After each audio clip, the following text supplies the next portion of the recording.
Okay, Chodesh Tov, although it's still the 30th day of Tishrei. So it's not exactly Rosh Chodesh. It is, but it's not a new month of Cheshbon. That will be tomorrow night. We continue in the Rambam's introduction to the Mishnah. In the Rambam La'am, we're on page Nunhei, the third line. In the Seferia document, we're in section 15, subcategory 61. Now, I will admit to you, as we go through this Rambam, who's going to continue discussing what's the value of Pirkei Avos in terms of it telling us how judges should render their judgments and give us advice for them. There is some repetition, and my commentary does not explain where that is. And when it comes up, you guys will notice it right away. But when it comes to it, we'll see who jumps first on the trigger for that. So we're in the midst of discussing more of these issues that judges need to know. The next one is a judge should not prolong the judgment. If you know that there's nothing hidden about it. In other words, just like you said, you got to take your time in judging. But if you really know that this is clear and just delaying it, that's also not good. Shazen nikra inui hadin. This is called oppression in judgment. The guy's waiting there what the result is. What are you going to sit with it for a few weeks, even though you know what the answer is? So if you have the answer, give it. Now, if there's something you have to deliberate on, you should spend time deliberating on. Also, and you have to make a lot of efforts when you interrogate the witnesses. And yet, but you have to be careful in the way you interrogate them. So that it won't lead the witnesses in trying to learn something from your words. The way you ask the question, they may understand, I think it's way better if I answer this way or not. Okay? And clearly, and certainly don't help them with their claims. That's called orche hadayonim. That's called lawyering. It's not the judge's job to lawyer. He just says, give me the facts and just respond. Don't say, well, you could say better than that. No, you don't no help with that. Now, going out of the court, but as a judge, how should you comport yourself when you're out in public? You shouldn't profane yourself by being in the company of unlearned people. Lest that will bring disgrace upon you. In other words, don't hang around the riffraff. But on the other time, you shouldn't be so reclusive. You shouldn't be hidden out of sight so much that nobody can find you when they need you. Could be the destitute person will be lost. In other words, something you have to be readily available when it's important. But don't hang around people that will only bring you disgrace. And don't seek relaxation and pleasures. Because you may lose the truth, and you don't want your taivas to drive you out from things that are proper. You should not want to be ahead of your colleagues in judging, so to speak, the first one to judge. And don't push yourself to be the judge. In other words, don't run to take every case. Don't run to be the first judge. You know why? You're going to be suspicious. You're going to say, why is this guy such a hurry to judge everything? As it comes to you, you'll take it. But don't chop every court case for yourself. Now, here's a very important rule. And you see, he's going to say this twice. I have no idea why. You'll see. He should always try to seek compromise in every litigation. If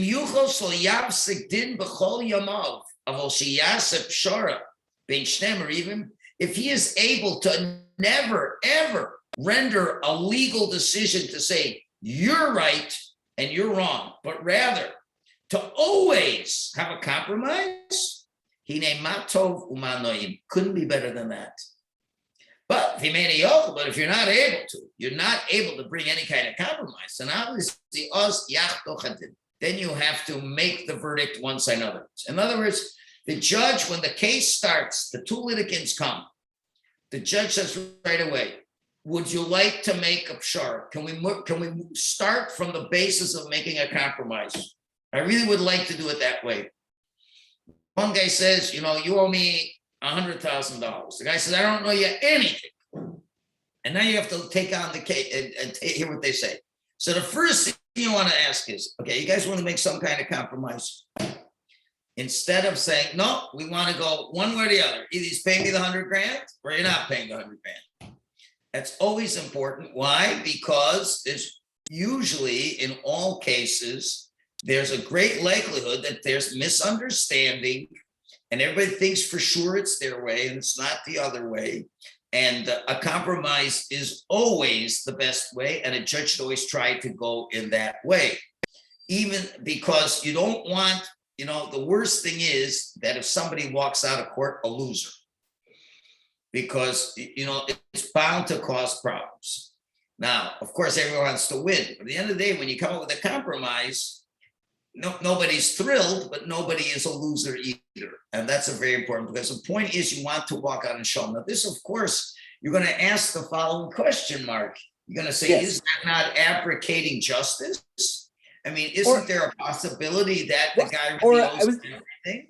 That somebody is, I'm saying that somebody is 100% right and somebody's 100% wrong. Sometimes it's black and white. There's absolutely right and wrong. You know what? It's very rare that there's absolutely right and wrong. It's very, very rare. That's just the way life is, as clearly as we think there is. But if you ever involve yourself in any cases, you find out it's not that way. Just like in marriage, everyone says, oh, it's his fault. It's all her fault. No, it's all his fault. Generally, you'll find out it's a little bit of everybody's fault. So even in a case, no matter what the case is, generally speaking, there's signs to it. Now, it's not always 50-50. It could be 90-10, 80-20, but it's very unlikely that it's that cut and dry. There's always room for misunderstanding, miscommunication, and you have to understand another thing. The real goal is that there should be shalom. The real goal is not restitution. The goal is that these two Jews will talk to each other afterwards.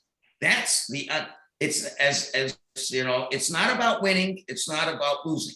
It's about shalom. That's what you're trying to create. Now, invariably, if there are winners and losers, there cannot be shalom. It's almost impossible. You ask a human being, because the results get out. And the results get out and say, he won, he lost.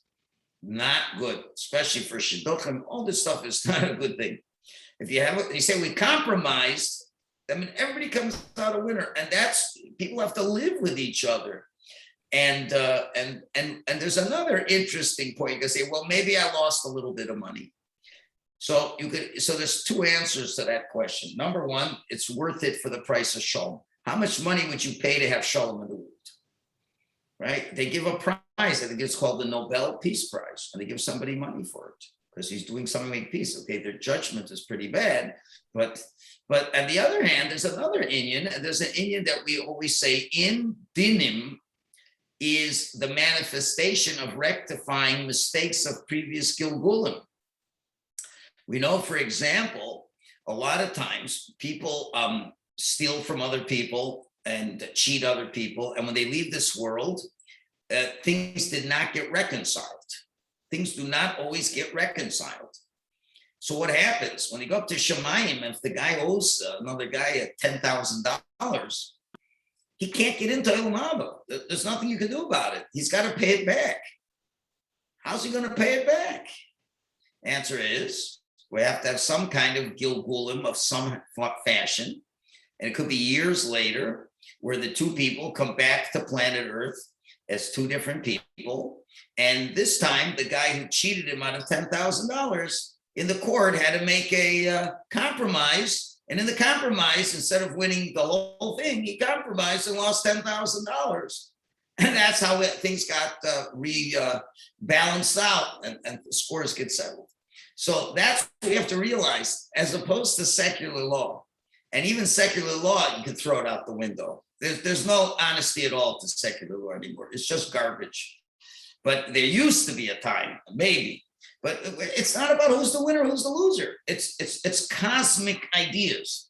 And therefore, pshara is always the best way. One thing's for sure, if it was a Jewish system, unfortunately, lawyers would have no parnasa. Imagine if the only way to go through a divorce is if you went to a bezdin and there were no lawyers. Do you know how much better life would be? What would you say is the percentage of assets between the family that get lost to the lawyers?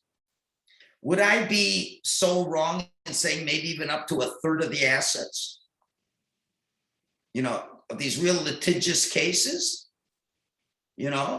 So let's say there were $3 million in assets. You could be blowing $1 million in lawyer fees. That's a little high, Rabbi. I think it's a little bit high. From judging from friends of mine who have the wealth and who've gone through this, it's not that high. So what is it? Maybe 10%. Okay, so you want to blow $300,000? That's a lot of money. But I know for a lot of people, and you know what? In many divorce cases, you know who wins the divorce cases? The ones who could pay for the lawyers. I know many cases, one side could not compete in the lawyer field. And they lost the case. And they lost a lot more money. There ain't no lawyers. These cases don't drag on for months and months and sap you from your money. And people can't resort to shtick and all these other narishkeit. So you got to understand that this is the beauty of what this is about. And that's why they start and say, let's make up shara. Anyway, so let's continue. Enough of my analysis of this. V'al and you shouldn't push to finish it. Give the litigants time to say their case. To plead for themselves, even if it's calling them all day long. Even though they're very verbose and they're running on. But so they're saying foolish things. It doesn't matter. Why? The guy has to feel he had his day in court. He has to feel he had his day in court. What do you have to say? Oh, I got a lot to say. Let's hear it. So now, because if you cut him short, what's he going to say? You know why I lost? The judge didn't let me explain myself. There's some people who are not blessed with good articulation, and they're not able to express themselves so well.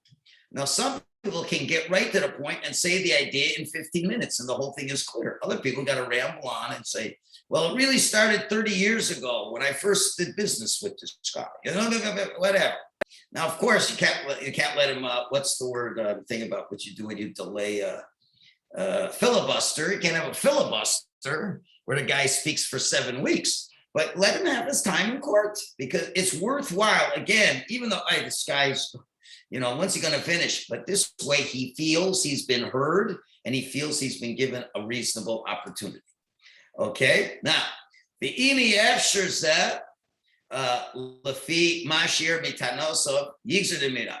But if the truth of one side is totally not possible, and the judge knows right off this guy is like full of baloney here. What he's claiming is ridiculous, and it has no legs to stand on at all.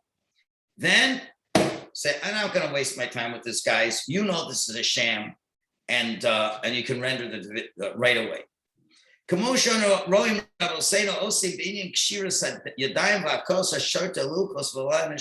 Just like we find, for example, rabbis in certain cases where they punish people immediately. They tie their hands and they give them lashes because of shekalukos, velenish, behepshet abgodim, and taking off the clothes, kriyas hashtaras, and ripping up documents, hakayamos. endorsed contracts. If they, in other words, when they know they got to do something and there's no question, they just do it right away. And that's what it says. And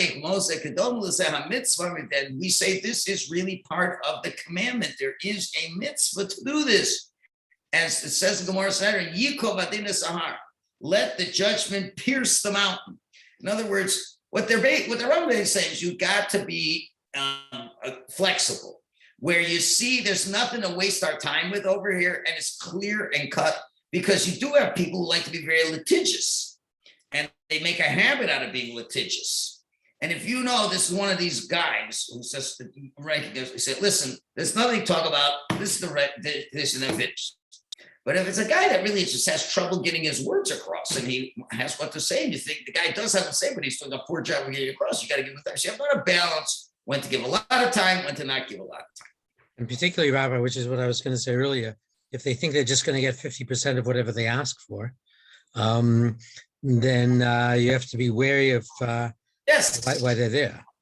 Yes, of course. Yeah, we're not. Yeah, guy will have these guys who go to court every day to get 50% of the thing. You know, the best and smarter than that to know that and just toss them out. Okay, now the RAMBAM says something very unexpected, and that is Valder Cloud Karofei Bucky. In general, a judge should be an expert doctor. Why? Now, let me say it, and I'll leave the question hanging, and let's see if you guys can figure out the answer, what I've figured out. I might be wrong, but I think what it is. I missed the word, an expert what? Doctor. Doctor, okay. Physician. Okay? Got it. So it's like this. If you could heal the person naturally with regular food,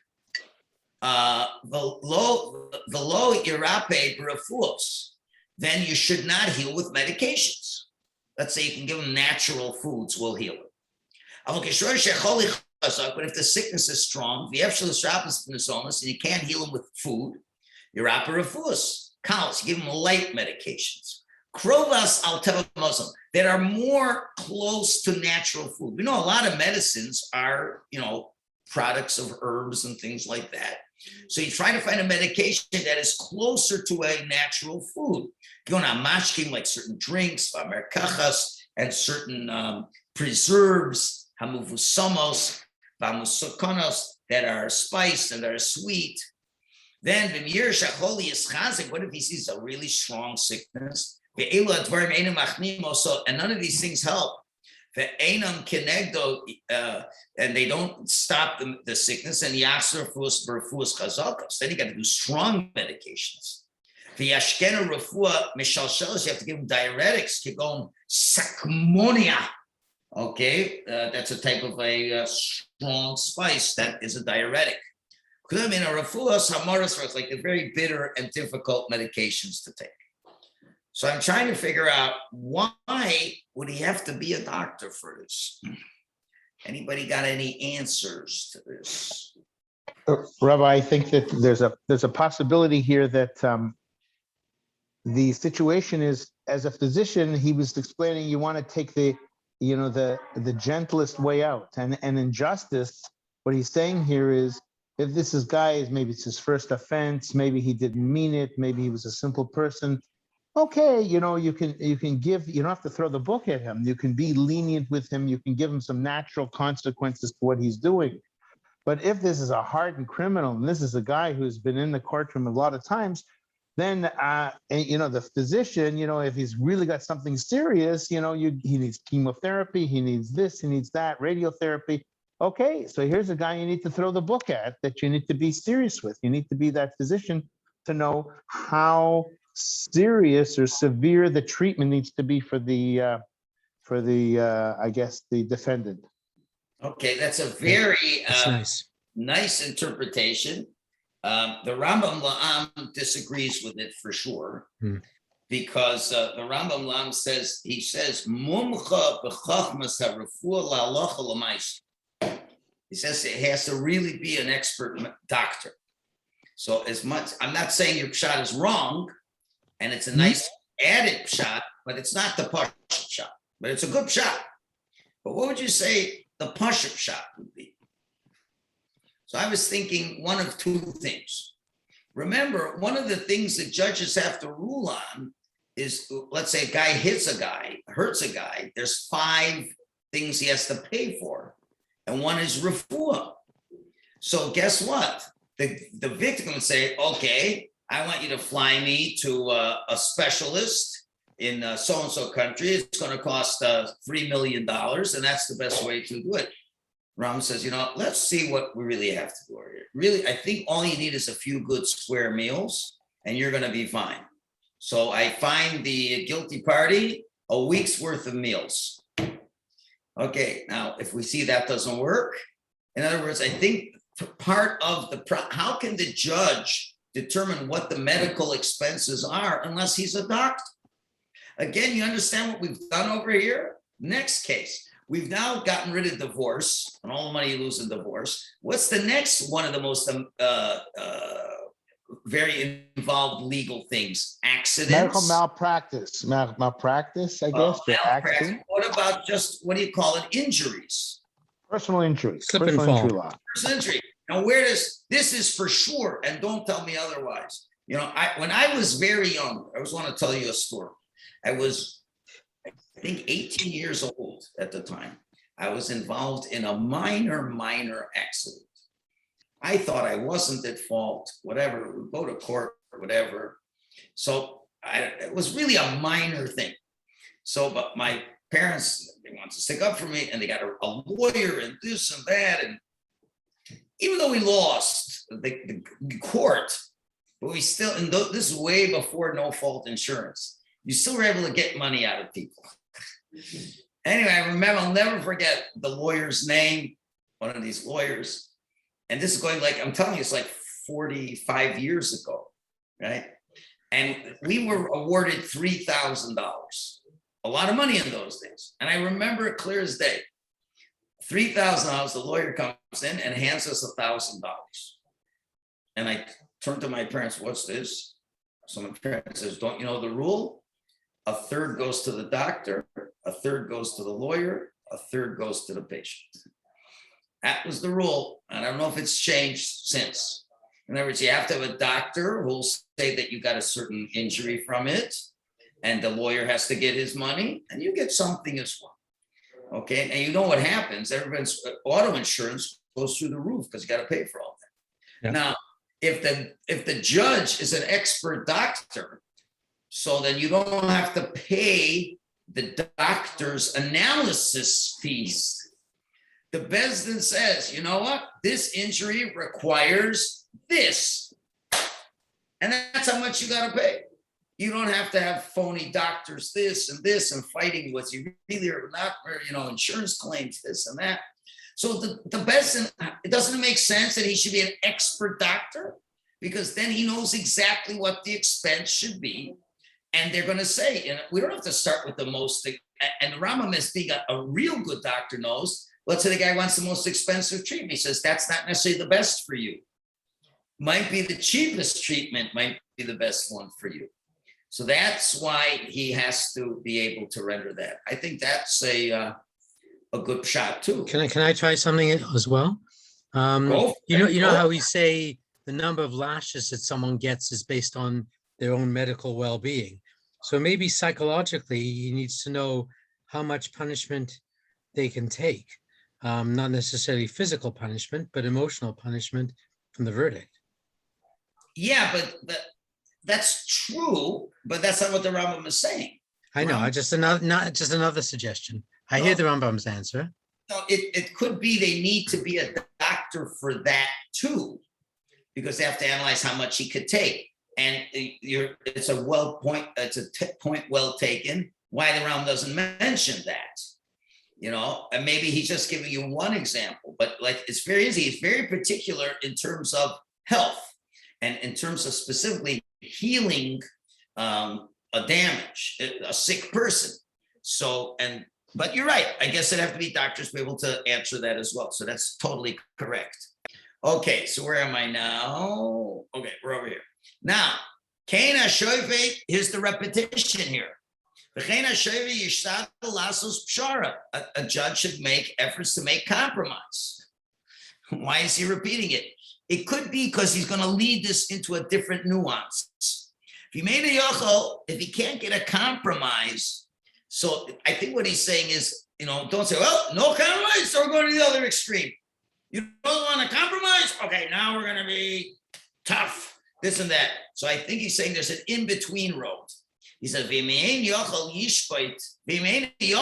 he can't do that, then yishpoit benachas, the judge gently, and appease the litigant with a soft word. In other words, at least try to keep the tensions down. In other words, if you come in and say, let's work on a compromise, so you're basically trying to create a collegial environment. If they don't want that, then you think, well, if they don't want collegial, it's going to become adversarial, and that could be mean and bitter. So I think he's saying there's an in-between level. If we can't make it a collegial effort here, let's just try to keep it down. Let's just try to be civil about it. Let's try to keep appeasing talk. And if he's not able to do that, because one of the litigants is very litigious and very cruel, and he wants to overcome, with deception, violence. You got a real mafioso over here. Then the judge has to be a monster. He has to strengthen himself. And pound the evildoers below him. In other words, so this again is the judge has to decide these judgment calls. We want to make it a friendly. If we can't make it friendly, let's just collegial. Let's make it an appeasing type. Now, can't make it appeasing, then he's got to be tough as nails. And again, he says the shofet should not be so greatly involved in the pleasures of the world, and loving wealth, and that virtue is called in the Torah sonei betza, hating profit.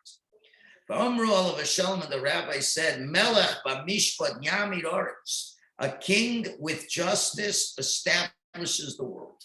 Gemara explains, that's the first half of the pasuk. We'll see the second half in a minute. If the judge is like a king, and what does that mean, like a king? He doesn't need anything. I mean, say, I don't make any money on this case. I don't need this. I'm not here to win friends. I'm not getting paid off by other people. I'm not getting any bribes. If he's like a king, then Yamid Oretz, he can establish the earth. But on the other hand, it's like a coin has to come on, please, can I get my truma from you? And you're a judge trying to say, oh, please, can I be friends with you, huh? And you'll do me some favors? Yarsen, I will destroy the world. If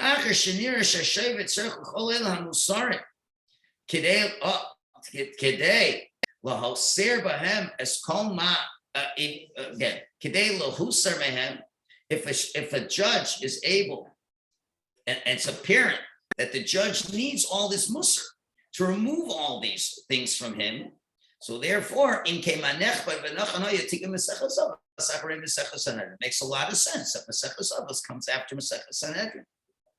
Okay, now Umashinilva and Sanhedrin Umashinilva, and that which accompanied Sanhedrin, such as Makos and the like, that fit in with that, Shvuos, Edios, Avodah Zarah, and all of that.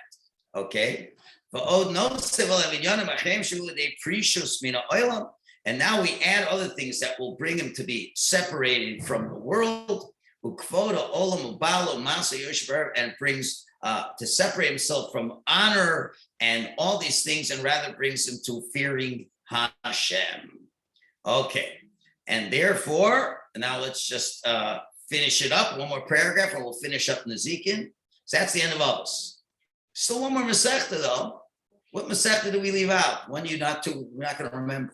Because once we finish the ethical teachings of what a judge should do, we then discuss what if they make mistakes. He called me because anybody who's a human being is going to make mistakes. A judge does make a mistake, and there's a Masechta that deals with mistakes. What's that Masechta called? Fika Seder Horios Acher Avos. Therefore, we have Maseches Horios that comes after Avos. Horios comes from when the Bezdin makes a mistake and they rule incorrectly. What do we do with that? And then we're finished. Ubachasam Seder Nesikim. That ends Nesikim. Va'olu Chelke Amamer B'Nesikim L'Ches Mesechtes. So now Nesikim has 8 Mesechtes. To review, we have the 3 Babas, which are really 1 Masechta in the Rambam's eyes. Okay, that's 1 Masechta. Followed by Sanhedrin, because that's the courts. We have to know about the judges who are going to be making those laws. Makos, because they are empowered to give punishment to people. Shvuos, that's connected in ideas with Makos. And of course, oaths are an important aspect of this as well. Adios are testimonies of what certain halachas are there. Avodah Zarah are very infrequently done laws of people worshiping idols. Avos is the ethics that the court needs, and Horios are the mistakes that a Bezdin can make. We're left with now Kachim and Taharos, and Amir Hashem will do both of them tomorrow, and that'll be a good way to end the week. Okay. Yasher Koyach, everybody. Have an amazing night. Shkoyach. Okay, good.